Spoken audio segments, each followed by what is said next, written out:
Hi, I'm Connor with Adventure Subaru, and today we're going to be talking about brakes. How often should you replace your brake pads? That will vary depending on the driving habits of the person behind the wheel. This could vary between highway to city traffic and also how hard you press the brakes during any length of travel. The only real sign you'll notice on the pads itself when they do start to get close to being worn is auditory.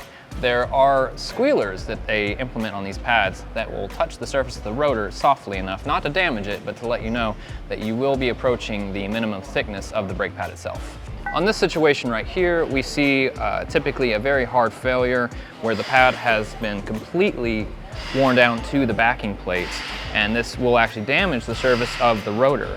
And in this case, we won't really see any usage out of this rotor furthermore.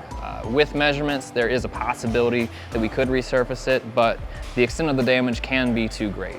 This is why you should change your brake pads. In a situation like this, we see where the brake pad itself has been completely removed, and now the contact is metal on metal to the surface of the rotor, which does cause a lot of damage to the surface, and we won't typically find a way to reuse these. What does it mean when you hear a squeaking noise or grinding noise when you brake? Squeaking can be a normal cause of the operation of the brakes, especially in the morning when a small amount of surface rust has accumulated on the surface. This will typically be taken care of during the first few cycles of the braking. And over time, when you do hear an excessive amount of squealing, what you may hear is the tab that is rubbing against the surface of that rotor to indicate that the pad is getting low on its life. Brakes are a very serious issue because they do affect the braking distance of your car and overall performance of the braking itself. We do inspect the thickness of the brake pads upon service and inspection when it is at our facility. If you do happen to notice that your brakes feel soft or spongy, this can be attributed to a couple things. The life of the brake fluid, of the hydraulic fluid, which is the brake fluid itself, wearing down, accumulating moisture, and in some cases this could be a small amount of air trapped in the lines, which we can evacuate by bleeding the brake system.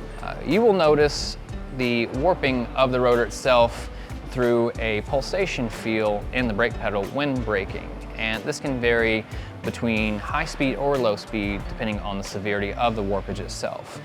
There won't really be so much any damage per se. This is just the heat expansion of the rotor itself that is causing this distortion. The damage will normally occur if you go past the wear point of the pads itself.